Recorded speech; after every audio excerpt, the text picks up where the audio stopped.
It is 1 o'clock, the fourth and final hour of Three Man Front on this Wednesday. Appreciate everybody tuning us in on this hump day. Brian Edwards, Chris Stewart, Heather Dennis, Trey Wallace, all part of the program. You can always go download the Three Man Front podcast. Big story today. Tennessee baseball coach Tony Vitello, he is out at Tennessee. He is taking the San Francisco Giants job. So Tony Vitello, 47 years old, will be the first ever college baseball coach running a program to make the jump directly to Major League Baseball without any professional experience. I just read that the Giants are paying a $3 million buyout of his contract at Tennessee. The speculation is already out there that Josh Ellender, who is the associate head coach, recruiting coordinator for Tennessee, he actually played at TCU, and he was the 2013 Atlanta Braves Minor League Player of the Year. He has the inside track to be the next head coach of the Tennessee Vols. So we'll see if that comes to fruition. He was the associate head coach under Tony Vitello. Like I said, he played at TCU, been at Tennessee now for as long as Vitello's been there. And he's a pretty good baseball player. He got up to high A, but he was the 2013 Atlanta Braves Minor League Player of the Year. Do you remember him? No? Mm-mm. Okay. Texas A&M, they were fined yesterday by the SEC for feigning injuries, $50,000 fine. Told not to do it again, a public reprimand of Mike Elko. And if it does happen again, it'll be a $100,000 fine, and Elko will be suspended a game. So the SEC not playing around. Last night, Kennesaw State took out Florida International 45-26. It was Western Kentucky winning in overtime against La Tech 28-27. Tonight, a pair of games in Conference USA. Middle Tennessee State at Delaware, that's at 6:30. As of this moment, Delaware is a 9.5-point favorite. Missouri State at New Mexico State, that's an 8 o'clock kickoff. And that game is floating between a pick'em and a 1-point advantage for New Mexico State. And they are the Aggies, right? New Mexico State? They are. Okay. Hey, got Their it right. rivals from Albuquerque Are the Lobos. Mm-hmm. I think you got it down now. Nah, I really don't, but just want to make sure I had that right. Anytime it comes up, just text me. I will. I'll remind you. 800-239-WJOX, 205-834-9450 on the text line. A lot of talk about coaching searches, potential openings. Seems like that's ramping up. Already openings at the likes of course, Florida. You've got an opening, I guess, at Arkansas. And then Penn State, Oklahoma State. And then the domino effect that could take place with vacancies, coaches leaving one school for another. Somebody asking on the text line, why don't more schools have the courage to hire a coach with less star power? Proven experience, getting a guy that has a proven track record is going to win over fans. You can always fall back to, well, I don't know why it didn't work here, but we hired a guy that had a proven track record, as opposed to taking a gamble. If you're an elite program or you're considered in the upper echelon, taking a gamble on a coach that doesn't have that. And then if he doesn't have success, you don't get point. You're going to, it's kind of danged if you do, danged if you don't. You're going to get criticized for getting a guy that didn't have a proven track record. You don't find the Kurt Signettis every day. No. And there have been athletic directors fired, like a Scott Strickland. Billy Napier seemed like a really safe hire when Florida hired him out of Louisiana. Billy Napier had at least two other jobs in the SEC that he turned down or walked away from and said no thanks. I thought that he would get it done at Florida eventually. Almost. Wasn't the case. Very close. Mike Norvell is another guy that is being mentioned potentially as being on a proverbial hot seat. And we got the announcement earlier this week from his athletics director that apparently they're not going to make any kind of decision in regards to what's going to happen with his future or being fired mid-season. So we'll see what happens. But just to point out to you how the fervor in the state of Florida is about FSU, you hear a lot of radio shows here in Alabama talking about Hugh Freeze, what to do with him. Well, take a listen to Rick Ballou. He is a talk show host in Jacksonville, Florida. Take a listen to what he had to say about the current status of the Florida State program under Mike Norvell. Mike Norvell, he's a bad coach, okay? He's a terrible in-game coach. He's a good guy, bad coach. How in the hell did Mike Alford sign off on an 8-year contract extension? 8 years. It's criminal for a guy who was 3-6 and 5-7 before he went on this little bit of a tear. And look at what he's done since. 2-10 and 3-4. Mike Norvell has lost 9 straight Atlantic Coast Conference games. How in the hell can you lose 9 straight games in this conference? In the Atlantic Coast Conference, you have lost 9 straight games. How does that happen? I'm all ears. Please tell me. 4th time that Mike Norvell's had a 4-game losing streak. I don't think Bobby Bowden had that more than once in his career. And I get it. You can't compare him to Bowden. Well, then why in the hell you give him an 8-year contract extension? We ain't going to fire him right now. It's under, observation. We'll address at the end. No kidding, you're not going to fire him right now. You can't afford to fire him. He's there for one reason only. You can't afford to say goodbye to him. What a totally, completely broken program. There you go. Blame Alabama. Oh, for giving them false hope? No, for Mike Norvell getting that huge contract extension. That is true.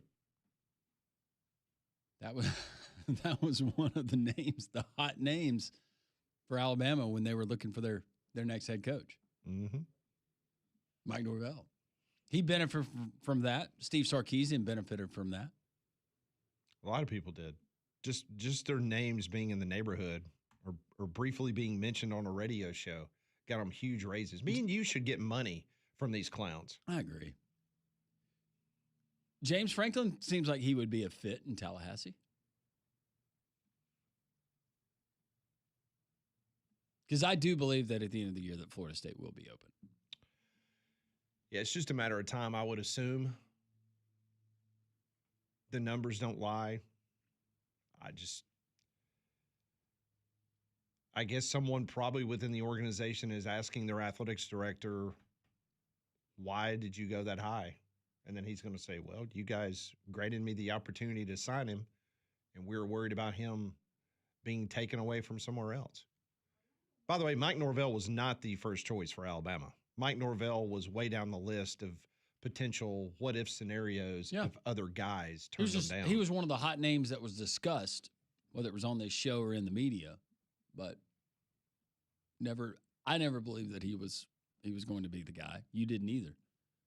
Kalen DeBoer was the first name that we had heard midseason. Yes. That was midseason. For those that may be new to this program, Landrum and I heard Kalen DeBoer's name really early part of October of the year that Nick Saban decided to step down.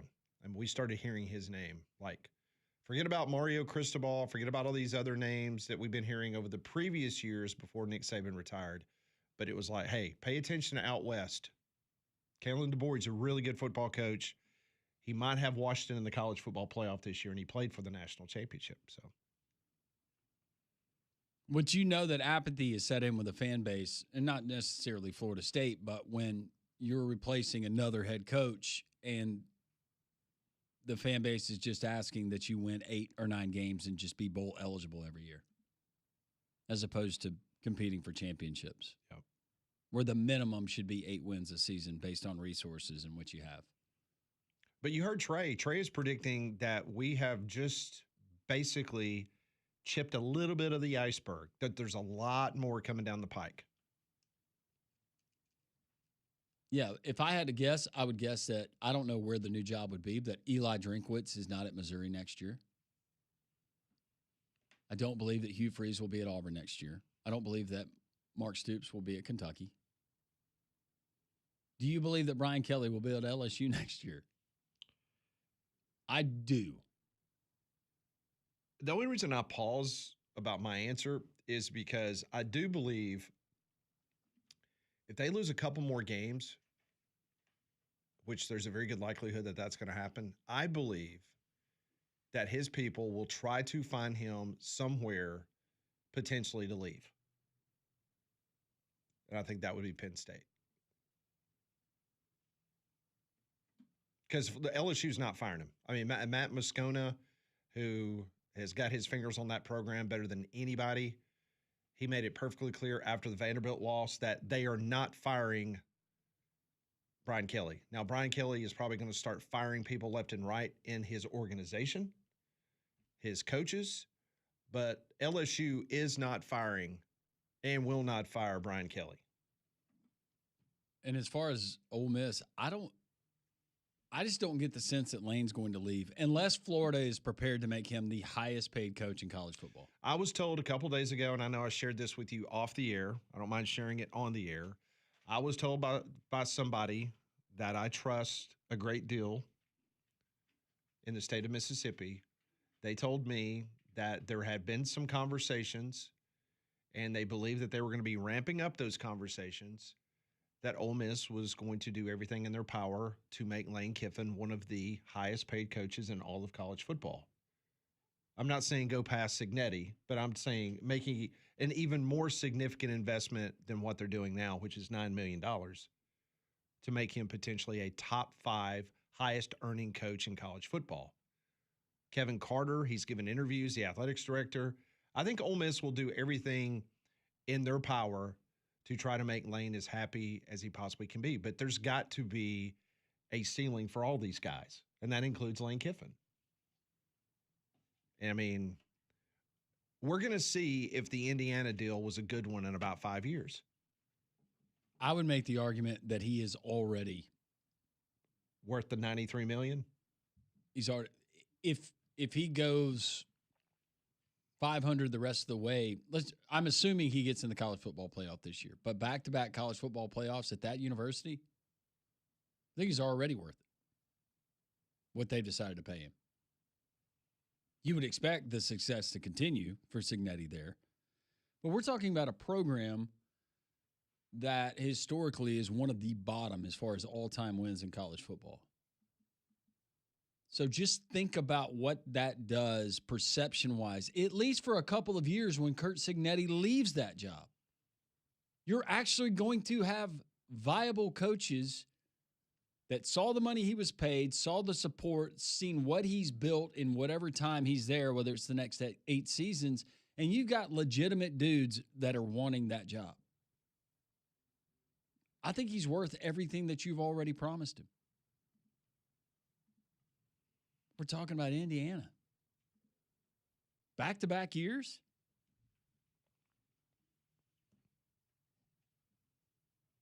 (205-834-9450). Auburn alum. Wanted Lane last time, but I think he's staying. Summerall seems like a good choice, but Trey Wallace opened my eyes to Franklin. He's a winner and needed a change.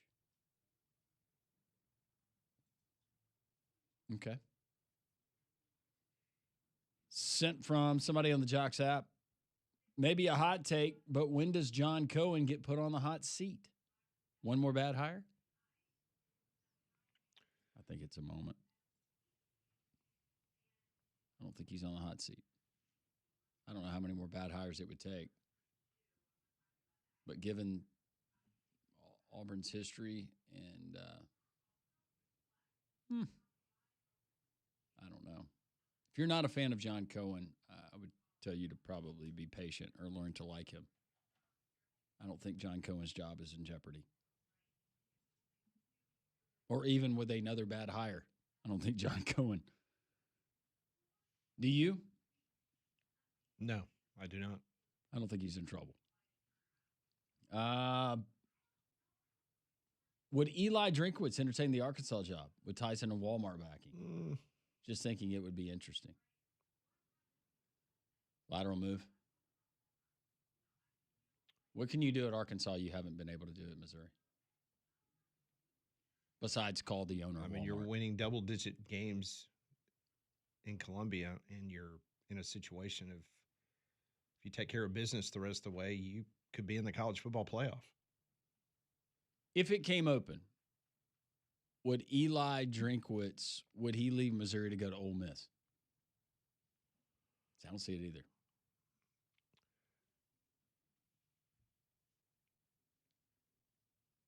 But I could see Eli Drinkwitz doing really well in Oxford.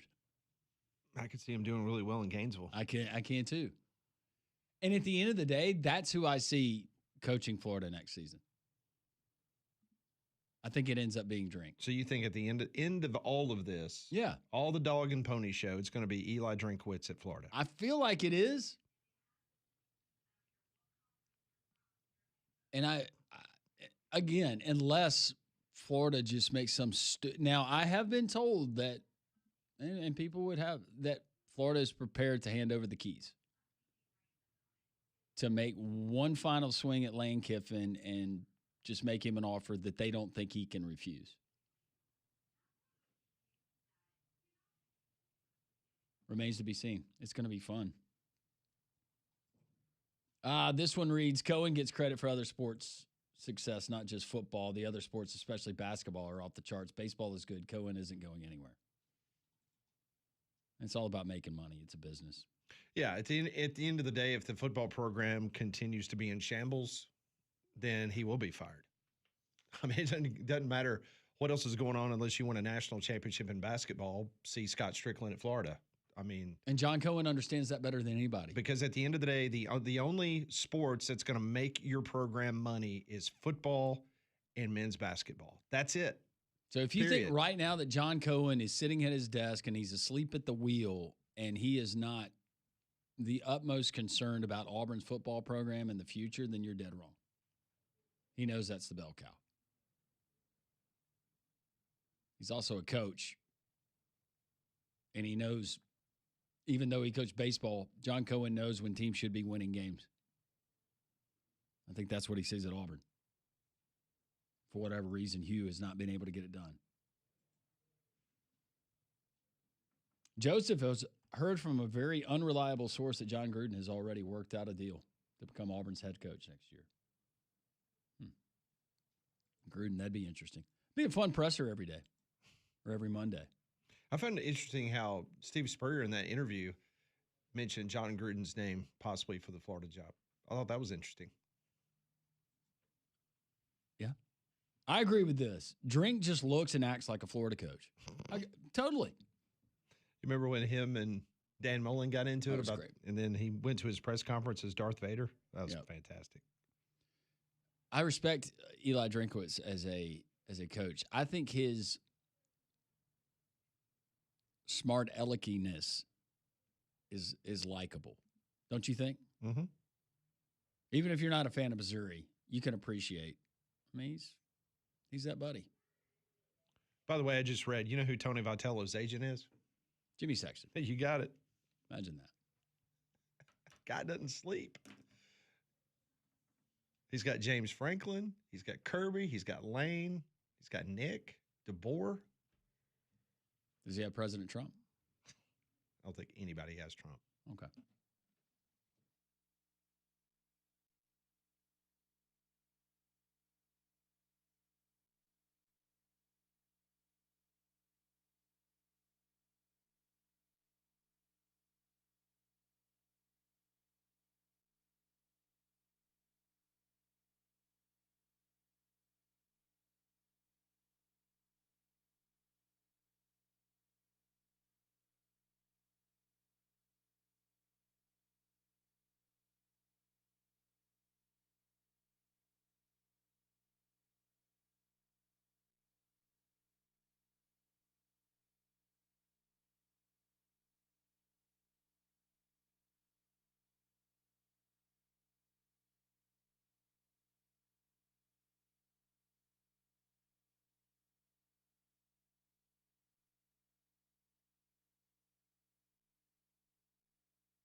123 here on Three Man Front on this Wednesday. Appreciate you tuning us in. If you missed any of our interviews, Brian Edwards, Chris Stewart, Heather Dinich, Trey Wallace, you can always download the Three Man Front podcast. Also, if you got a dangerous tree leaning over your house or maybe branches blocking your view, call Golston Tree Service today, 205-337-4443. Golston's licensed pros. They can handle any problem you have on your property, from trimming to pruning to full tree removals, fast, safe, and affordable. Call Golston Tree Service today, 205-337-4443. Don't forget about their 24-hour emergency tree service. So when it comes to your trees, don't risk it. Golston Tree Service. And get back to your phone calls. Let's go to Robert. He's in Greenville. Hey, Robert. Hey, gentlemen. How y'all doing today? We're doing well. How are you? I'm good. Listen, I'm just looking forward to the Alabama-South Carolina game this weekend. I think the two areas I'm most concerned about coming into this game would have to be the South Carolina's defense. How are you going to block Dylan Stewart coming off the edge, and also their special teams? You know, Frank or Shane Beamer's teams always known to block punts and field goals, and I know that the kicker for Alabama is 9 of 13, but he's had a few big misses. But the punting, I'm probably a little bit more concerned about with the low snap and him having concern about his hang time and his distance. And I'm telling you, that's an area of concern coming this game. But I do think Alabama's defense matches up well with South Carolina's offense. And also, Missouri and Vanderbilt, I don't know who's going to win that game. I know both teams want to run the football. Both teams are, I think, got good defenses. And Texas A&M, LSU, the last 8 games those two teams have played, the home team has won each of them. And do you think the A&M should be on upset alert this weekend? Yes, absolutely. Thank you for the phone call, Robert. Yeah, anytime you go and play a night game in Baton Rouge, you better be ready. Especially with the team that, not like they're falling off the face of the earth, but reeling a little bit, and a coach that's hearing the criticism. Yeah, they'll get LSU's best. And that's a rivalry too. Very much so. That's a rivalry game. It's a really good rivalry Some game. people don't realize. Going back to Missouri and Vanderbilt, I like Vanderbilt. Vanderbilt's got the better quarterback. And all the talk about Perbula and what he was able to do early in the season, I think he looks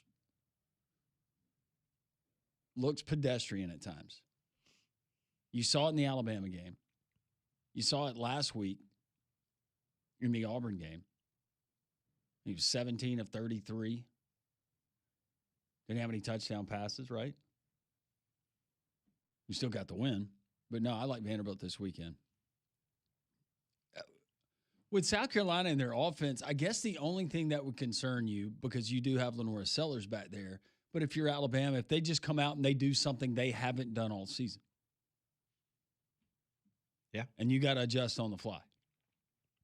What that could be, who knows? Is it a heavy dose of Lenora Sellers running the football? Based on what we've seen, no. Doesn't look like that Lenora Sellers wants to run a whole lot this year. They're last in the SEC in total offense.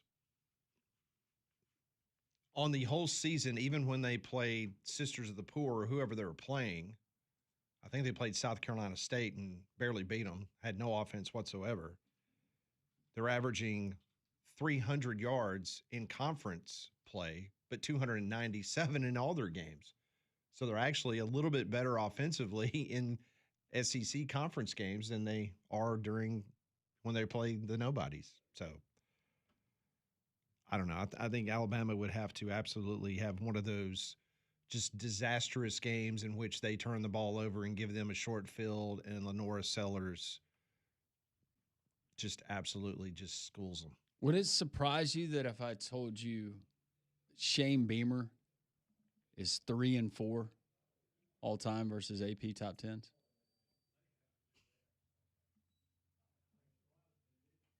Impressive. Without comparing the numbers, seems more impressive. Now, a lot less games than James Franklin had at Penn State, but Shane Beamer's pulled off some pretty nice ones. No, he has. And 22 against number 5 Tennessee. He will have them ready to go. I would be a little bit more worried if this was a night game in Columbia. Not that Columbia is going to be confused with Baton Rouge, Louisiana, but still, a night game there at Williams-Brice. They'll be ready, especially coming off a very poor performance against Oklahoma. They'll be ready. Know that Mike Shula's fighting for his job. Wouldn't that be ironic that he loses to Alabama and then he gets fired? Guy just can't catch a break. Just stay out of the SEC. You'll be fine, Mike. Yeah. Go back to the Panthers. Yeah.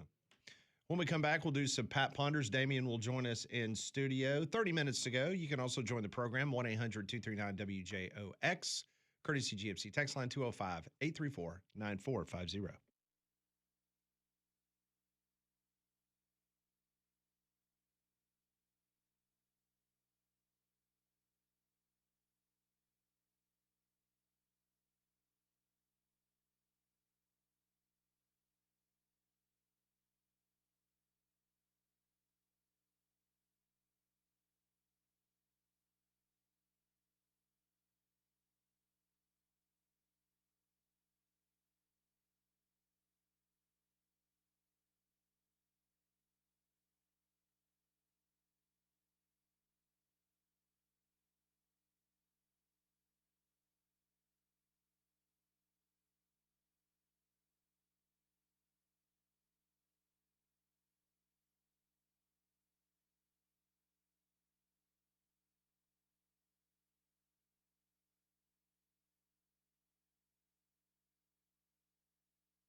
.133, welcome back in. It's three-man front on this Wednesday. Pat, Molly, Landrum, Conrad will be back with us tomorrow. He's the guest host on the Damian Mitchell Show every morning from 6 to 7. sometimes when Damian is out on assignment, Conrad will fill in. Yes. And so the aforementioned Damian Mitchell show host, Damian Mitchell, joins us in studio. He's off the market now. Yeah, I am indeed. Sorry, ladies. It's also Morning Jocks from 6 to 7. Don't want you. When did spreading y'all out change the name to Morning Jocks? see I about thought it was the Damian Mitchell show. No. It's. I heard Morning the Jocks. jingle and everything. What are you talking about?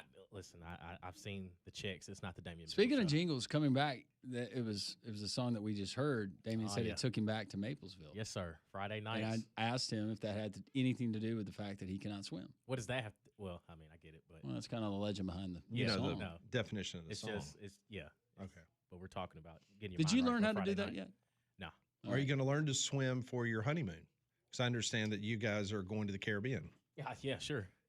I might as well learn. So now. for our younger people on staff, Damien learning to swim, Conrad learning to change a tire, Molly watching a scary movie. Yeah. 3 things on our wish list. Gotcha. It's not that hard, guys. Okay. I'll see what I can do. I'll try to knock it out. Other than that, how are you? I'm doing well, man. I really can't complain. Good. Life's good. Good. I would think so. Life's good. I would think so Life's after good. this weekend.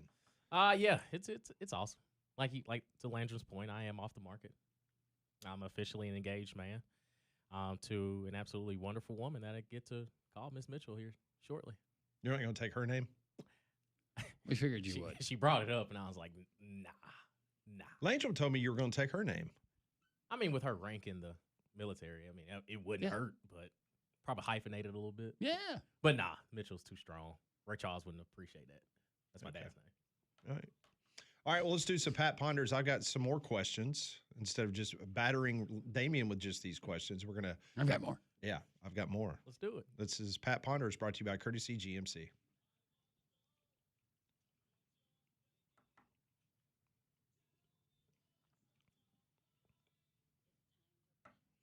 Brought to you by Courtesy GMC in Trussville. Get by and see them off of I-459, exit 32. Question number 1. If a financial buyout was not a concern to fire their head coach, what college football coach would be the most susceptible to lose their job this year? Mark Stoops. Out of the gate, you say Mark Stoops. Out of there. Mediocrity has suffered long enough. Get him Okay. out of there. Brian Kelly. Brian Kelly. What's Norvell's buyout? What, 50-something Somewhere. million? Somewhere around I there. go Norvell. Ooh. Okay, all three very, very good options. But Norvell's gotten the pat on the back of saying everything's okay. Sure. It's not. Did he not? Here's the thing. What if they come and they fire the athletics director? Ooh. Because the athletics director is the one that said, hey, we're not going to consider anything until the end of the year. Well, why don't they come and go, hey, you get your boxes. You're gone. You're Be out. tough. You owe me $50 million. If you fire me and you come in and tell me things are okay, I'll say yeah. Yeah, everything's good. Great. Don't worry about me. Is Yeah. everything okay with you? Because I have a contract that says you're going to have to pay me $50 million when you tell me to pound sand. Hence the reason why Billy Napier looked so happy after the game. Yeah. Golly, look at all the stuff I don't have to do tonight and tomorrow. Yeah. Yep. I don't have to get ready for Georgia. Nope. Avoids that. And I just got $21 million not to coach anymore. God bless you. Moving on. Kids, we're going to Disney, California, but we're going to Disney. You don't think he's welcome down there? Oh, he probably is. Probably just wants to get away a little bit. More off the radar. Question number 2. If you were a head coach at a small FCS school, let's say the state of Montana, and you had a chance to be the head coach at one of these 3 programs at the FBS level, which one of the 3 would you take? Oklahoma State, Kentucky, Virginia Tech.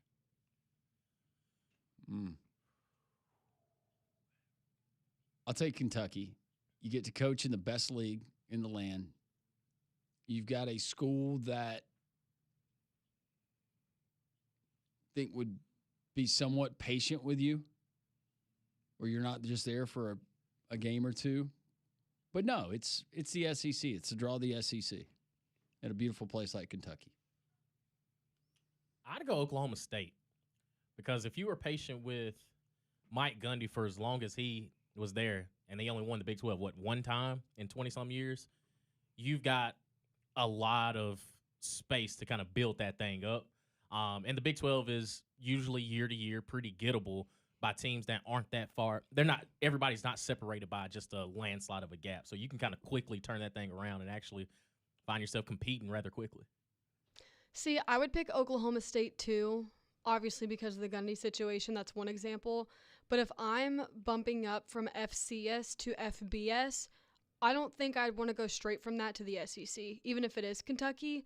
Maybe after an Oklahoma State, if you do a good job, then maybe move up to the SEC. But I don't know if I'd want to do that starting out, personally. Because you'll find yourself like Billy Napier, where it's like, dang. But the way I look at it, if you go to Oklahoma State or Virginia Tech and you fail there, you're definitely not going to get an opportunity in the SEC. So why not say I've experienced it, sure. I've tasted it, I've coached there on the mountaintop, and they had to pay me $43 million to walk away. True. Just get stupid contracts in the SEC. Question number 3. Mike Tirico was on the call last night for NBC's coverage of the NBA, which made its re-debut after 23 years on NBC. In your opinion, is Tirico a top 3 TV play-by-play announcer? Just because we got guys that I grew up with.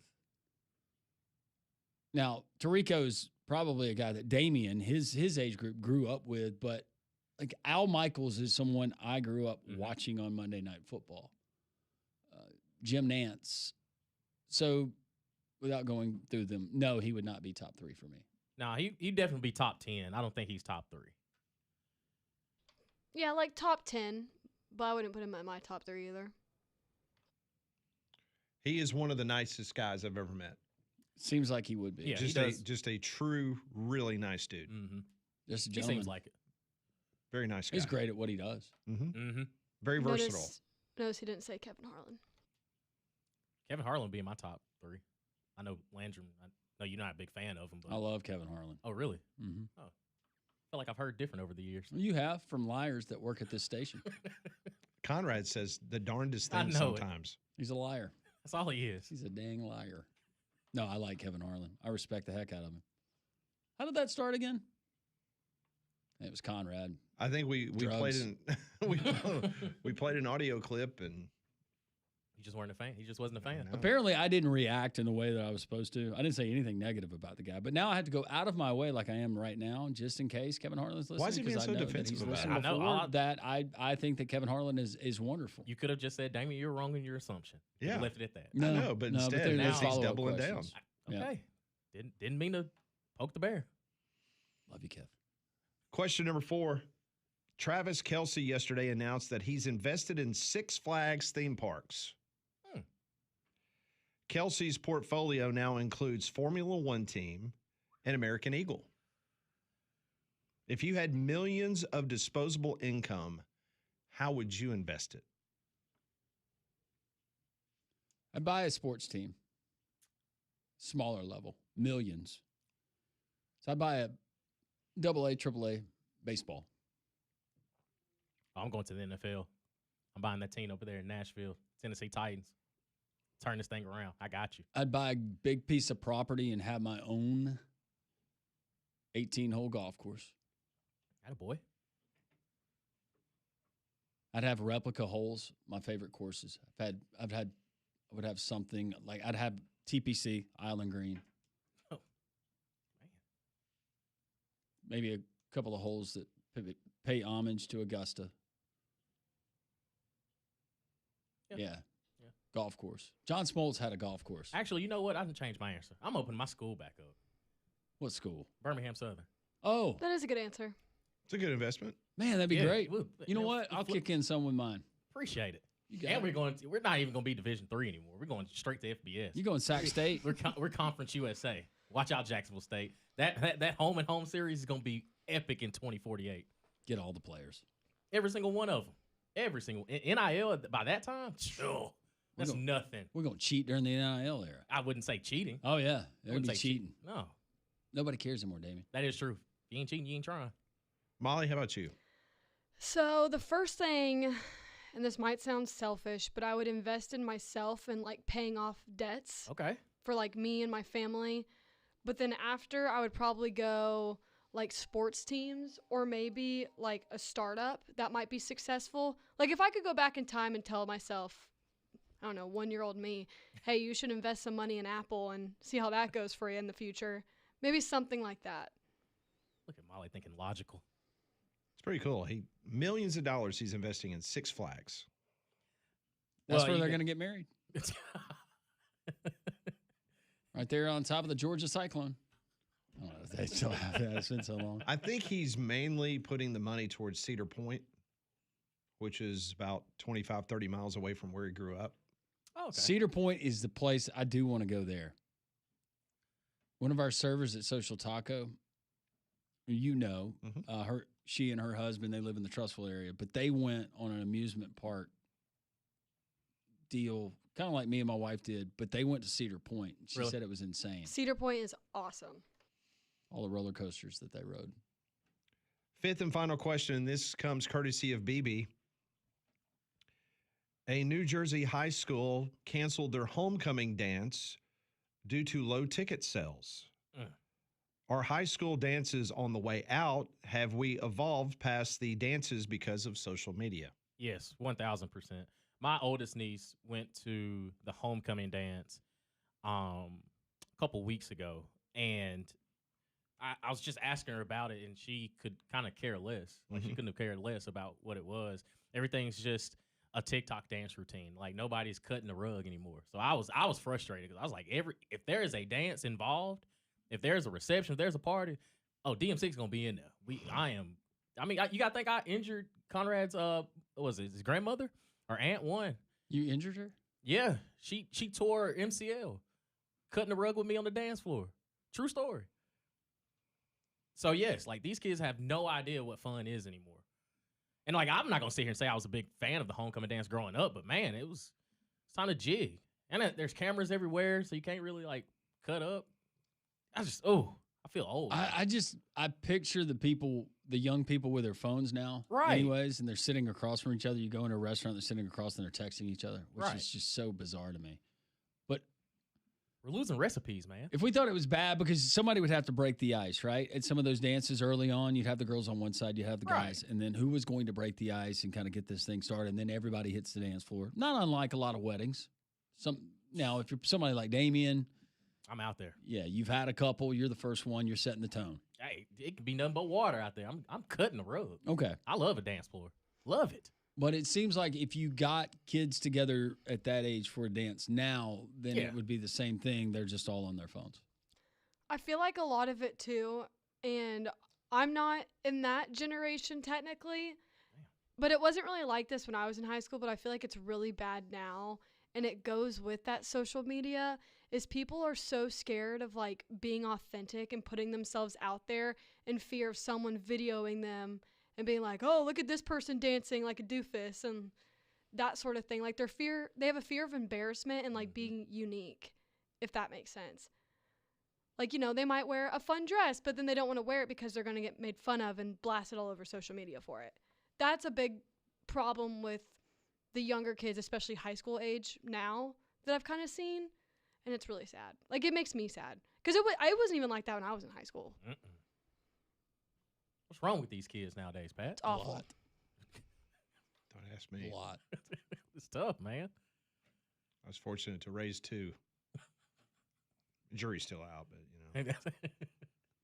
I don't know about my credential. I'm there too. You raised 3. there you go. Yeah, shout out. All right, that's today's Pat Ponders, brought to you by Courtesy GMC What and Trustful. happened? What happened to your third one? I don't know. I do Good not know. grief! Got a line of work, man. There's one in every group. Absolutely. That's yours.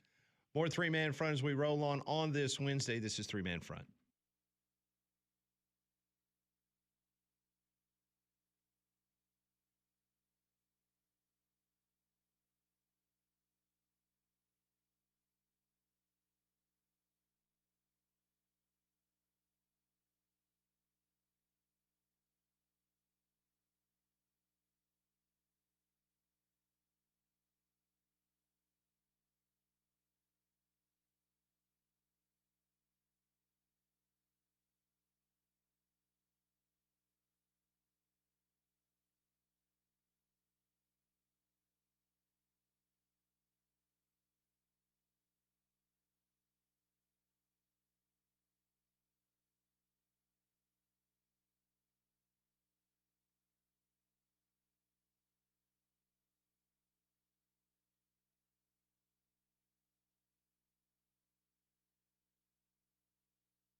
It's 11:53 as we getting close to the end of this program on this Wednesday. Tomorrow, I hope you'll join us. Our usual Thursday slate of guests, including Rodney Orr, Rob Pate. Be very interesting to see what Rob Pate has to say about the current status of the Auburn football program. All that straight ahead tomorrow's program beginning at 10 a.m. That's right, Pat. And all season long, you can enjoy our friends at Prize Picks. Prize Picks. It's the best place to win cash while watching sports. Join millions of users and sign up today. It's really simple to play. You're going to pick more or less on 2 to 6 player stat projections. If you get your picks right, you can cash in. Tonight, we are going college football. Reluctantly, but we're going college football. I'm going to need some help on this. Pat, you might know who this is. New Mexico State's quarterback. It is not Diego Pavia. It is Logan Fife. You familiar with Logan Fife? Logan Fife. All right. Projected passing touchdowns, half of one, 0.5. We going more or less? Does he throw for one? Well, he's got 8 on the season.